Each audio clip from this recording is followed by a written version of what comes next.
there is that thing that it's very Brit dominated here, and it's not. We are just one of a huge number of different nationalities involved in this market.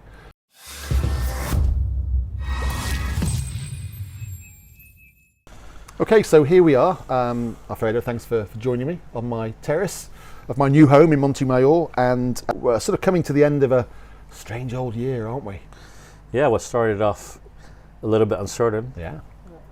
I gotta say though, you've pretty much nailed your forecast so far. You did say mid quarter three and quarter four, things would be moving nicely when the skies reopened. That was a term that you used.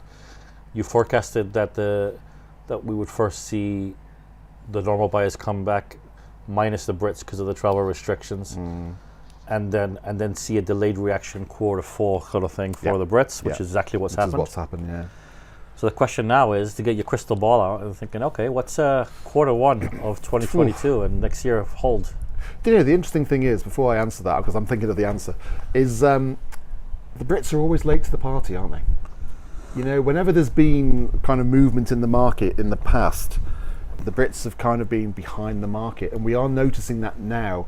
Yes, they're coming here in significant numbers because they can, and there's this pent-up demand of British people who still want to be here and move here and holiday here, but they're kind of behind the market. They're still expecting there to be bargains because the Daily Mail told them there were in 1998 or something. You know what I mean? It's kind of, things have moved on. There's other nationalities in the frame, and I think I'm British, and I sometimes think we're the only ones in the world, but actually there's been plenty of buyers from all over the place, particularly this year. There's been, I think the main nationalities for us have been Belgians, Swedes, Dutch, Germans, French, but actually it's been geographically scattered. There's been like hundreds of nations involved. So the Brits are expecting there to be, lots of things left for them, and actually I think I mentioned it in one video earlier this year, it's a bit like turning up at a party and all the food's gone. And there's just a few sort of scratty mince pies left in the corner or something. Yeah, I think the thing is that comes with a bit of history, because before the recession in 2008 sort of time, in Spain, sales to foreigners, out of those, for every 100 properties sold to a foreigner, 30 roughly were to a British. So they represented a third of the foreign buyer market. Lately, it's about 9%. Yeah. Which is incredible, because I know you've done a lot of research for a company that you work with about this very thing, haven't you? And I saw the results of that research. Wow! I mean, firstly, it was a great body of work, by the way. But secondly, there is that thing that it's very Brit dominated here, and it's not. We are just one of a huge number of different nationalities involved in this market. But I think we still think, oh, the Brits lead the way. Without the Brits, the market's doomed. And nah, it's just not like that at all. I think when you look at when the dips in terms of what percentage of the property market here was being bought by the Brits, it really correlates the drop to when Brexit was announced in 2016, or the vote. Yeah. In 2016 is when you saw the drop from being a third of the market to being 20-ish, 15%, and then it's gradually just gone down and down and down until now. Across Spain, the Germans this last quarter overtook the Brits for the first time. That's amazing. And also, you look at the agents that are working here, and it is a multinational agent community, isn't it? There's lots of Scandinavian agents who are doing great business. All these things go in waves, don't they? 1 year it's popular with certain nationalities, other years it's not. The interesting thing about sort of what might happen next year is, obviously everyone's got their eye on the exchange rate for the Brits at the moment. It has, the pound has strengthened in the last few weeks, and it's now up to, I think yesterday was 119 against the euro, and there's always been that sort of magic number of 120 when the Brits are in the market, because they're getting more bang for their buck. And it is important, because if you're buying a property here in Spain and the exchange rate is 120, that's a hell of a lot more than if it's 110. It's a 10% swing, more or less, and that's a lot. When I moved here in 2008, it was like 140. Yeah. So you got a lot more bang for your buck. Yeah, a lot more. But it has gone down to sort of 1.02 or near parity. So the fact that it's edging back up to 120, certainly the UK clients that we've spoken to recently, they've all been very keen to sort of find out about that and look at that. I mean, obviously, I know we're touching on the British market generally, but it is one of the main the main markets here. And I think that we obviously still have the Brexit hangover, particularly with the 90-day saga. You know, how often can you come and use the property? And I think until that is resolved, there's going to be a little bit of caution with the Brits, particularly at the level under 500,000 euros. Because obviously if you're investing above 500,000 euros in terms of a cash investment in property here, then you're entitled to a golden visa, which gives you pretty much free reign, free rights of passage throughout the EU. But below that, then you're going to be restricted to a 90-day stay in any 180 days, which is a pain, to be honest with you. And there's even online calculators now to work out how many days you've had and what you're allowed to do and what you're not allowed to do. I still think, and I said this sort of just after Brexit, I still think that the governments of these two countries are going to get their heads together and work this out, because there's just too much at stake. And you know, I think the reason there hasn't been movement on that is purely because the pandemic came along and just took over the world, and everything else was off the table, really. I still remember your interview with the lawyer Manzanares in January this year, so almost a year ago, where he said that they cannot believe that it would ever get to the stage where Britain would leave the EU and there would be no agreement, no plan, no nothing with Spain, considering how important the Brits are to Spain. And that the same rules pretty much apply to somebody from Birmingham as to somebody from Bolivia. I know, it's that's quite crazy. But the thing I think a lot of the agents over here are forgetting is that the same applies whether you're buying here or whether you're buying in France or anywhere else. So there is parity in the confusion. And you're not necessarily going to, in a rush, decide to, you know, somebody from Rochdale, is it going to decide to buy in Sheffield instead of the Costa del Sol? No, so it's just a case. It's a pain, but it's something that has answers and that will get resolved. I think, you know, there's always three ways of looking at the market. First way is the amount of inquiries, and our inquiry level is pretty consistently high. We're not noticing any great sort of dips or peaks or anything like that. It's just, you know, there's a lot of interest out there. Then it's obviously the second wave of that is getting feet on the ground and converting those leads into appointments. That has kind of changed over the last 18 months because people have become used to virtual viewings. They don't necessarily have to be here to see what they want to see. We can do a video, we can you know, put things to music, we can make it a stage production, really. You know, there's all sorts of wonderful things we can do now. And what we're finding because of that is that the people who actually do get here, who make the effort to come here, they're almost at a second viewing stage because they've had maybe a couple of first viewings via video link or virtual viewing. So when they get here, they're much further down the sales process. And then the third measurement, if you like, of the market is really obviously converting that interest into sales. And I've always said that, you know, having a second home in Spain is something that most people would like to have. It's a real, you know, it's something that people dream of. But not everyone needs it. In fact, very few people need it. So it's a luxury purchase. And when times are good, people make luxury purchases, and when times are bad, it's the first thing to go, which is why sometimes you can see these dips in the market. But I think looking at the sort of overall picture of lifestyle and people's mental kind of things at the moment with regards to the pandemic and how their lives have changed and how it's got them thinking about the importance of family time and home time and leisure time and working from home and all those different things that people can do now, I think the principle remains that why work from a tiny little place in Manchester or wherever, or Mansfield, or when you can work from a place in Spain where the sun is shining for over 300 days a year.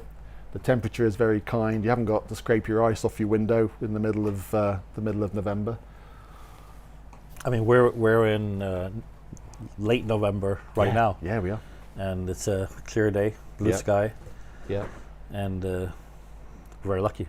We are lucky. And do you know what? Whenever I go back to the UK, I don't feel welcome anymore. It feels like an alien country to me now. And I can never wait to get back. You know, here I just think life is better. Look, life is not perfect anywhere. I'm a firm believer in that, but I would much rather be here. And I think this COVID thing and the fact that people now are much more flexible on their working arrangements, I think it's made a lot of people think, and certainly at the high end of the market, which has been wiped out in the last 18 months, at the high end of the market, you know, the movers and shakers in Europe, particularly in Northern Europe, have decided, you know, I'm buying a villa in Marbella. and I'm going to move the family down, or I'm going to spend more time there. I'm going to set myself up in a lovely working environment in the home, and do my business from there. I've noticed what seems to be a small trend of these sort of individuals, rather than having their business and their families in, say, their house in Sweden, and having a holiday home here where they come for their breaks, is almost trying to move the family here, and they commute back to their office in Sweden or wherever as needed. Right. Exactly right. What I'm seeing is actually, them keeping the summer house in Sweden and maybe by the lakes or wherever it might be, but effectively trading down in their home country, moving the family over here, and like you say, the main breadwinner commutes back to Sweden maybe once a month, once a quarter, whatever's needed. But so much can be done. We were talking about it earlier. So much can be done now via Zoom and Teams and God knows what. And I think bosses are becoming more trusting of their employees, aren't they, about them working in remote locations. And the world is changing. And I think, I don't know if it's changing for the better. Who knows? But it's an evolution of what we're doing and where we are. And I think it's becoming more important for people to have a space that they can live and work in, that they feel comfortable in, the whole family, they can get a good education, they can be somewhere that's safe. And this place is safe. Okay, it's there's always stories about different things, but really it's a safe place to be. It's a fantastic place to bring up kids. It's a place where you can grow old and still misbehave. And I don't know, it's just got a soul to it that certainly Northern Europe, or the places that I've seen in Northern Europe, can't offer. So let's get your crystal ball out then. So quarter one of 2022. Yeah. Business in terms of activity in the real estate market over here in the Marbella area, do you see it continuing along a fairly steady line of what we've been seeing, or do you feel it's going to change, go up, go down? What do you anticipate? Okay, I think it's going to be quite steady. There's always a little drop off December, January, because Christmas gets in the way, and particularly for people with big budgets, they've got other things on the go. It's not just buying a property in Spain. They might be buying a yacht, or they might be buying a helicopter, I don't know. But they also have family to consider, they have Christmas to consider, getting the kids back to school in January. So all of a sudden, the property in Spain comes a little bit further down the list. So we tend to get the really serious clients over in sort of late Jan, early Feb. And then that sales season, if you like, continues then up until probably Easter time. So you normally get 2 or 3 months of it. I think what we've seen this year, which has kind of skewed all the figures, is that we had that big burst, didn't we, in the summer, really, where we had a lot of people from a lot of countries with a lot of money descending on this place and buying it. And what we've seen since then is the summer, or the high season, has extended itself into quarter 3 and quarter 4. Hotels are booked out. You can't get a game of golf anywhere at the moment. Completely booked. You can't get a hire car now until January. So it's that high season is just extended. So it's really weird to predict. I know I sound like a politician here, aren't I? I should be on Andrew Marr.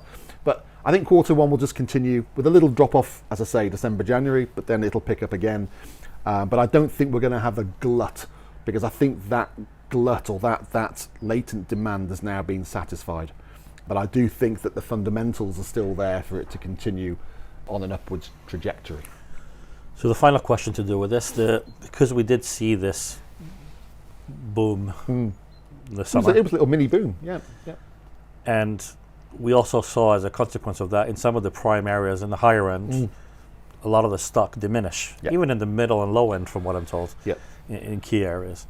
So where we're coming into 2022 with less stock than we started, for want of a better word, how do you see that affecting prices for buyers into quarter 1, quarter 2, and into next year? The thing is, it's putting pressure, upwards pressure on prices in key areas. So what we're seeing is, Puente Romano is a great example. Everybody wants to be near the Puente Romano because it's a fantastic hotel. It's got loads of facilities. It's on a great beach, promenade, Marbella one side, Puerto Banús the other side. So it's fantastic. Who wouldn't want to be there? But now we've got apartments going for sale for over 10 million euros. Where does it stop? It's become a kind of Mayfair kind of market, and the people with serious money, where 10 million is a drop in the ocean, will probably just come along and buy that. And we're talking people with a lot of money who can just drop 10 million like that. They've probably got 50 or 100 million, to drop that amount of money on an apartment. But yeah, we've noticed a shortage of stock. I think that if people are determined to be in the best areas, then they're going to have to pay more money because of supply and demand issues, or they wait and they build something. but then the trade-off is time. Do people want to wait? So I think in the best areas, yeah, we're going to have a problem, and people are going to have a decision to make. So something has to give. Do they either join the party and maybe pay more than what they were hoping to pay? Do they wait and maybe just wait for the market to cool, if it cools, or are they just going to miss out? Or do they compromise on something like location or size? Do they go maybe to location B rather than their A location and pay what they want to pay? Or do they downgrade by having one less bedroom, or maybe not the view they wanted, to be able to satisfy their budget rather than overspending? So there's decisions to be made, and I'm a firm believer that every property purchase anywhere in the world, there's a degree of compromise.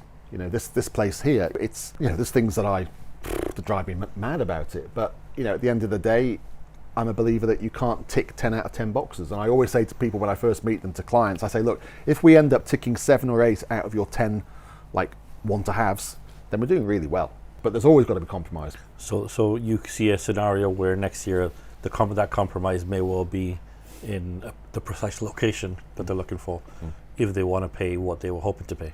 For instance, if people, they might have an A list of, I don't know, Zagaleta, Madrigal, Marbella Club Golf Resort, and they end up being priced out of that market and may end up going to a place like La Alqueria, which is in Benavides. It's beautiful, it's up and coming. There's a lot of expensive properties there, but that might have been on people's B list, but that might now become an A zone, and the more people with money and means who are investing in that area, and the more quality properties that are being built and owned, then that place starts to go from a B to an A. So, there's always little subtle movements like that people don't see on paper. Los Flamingos is another one.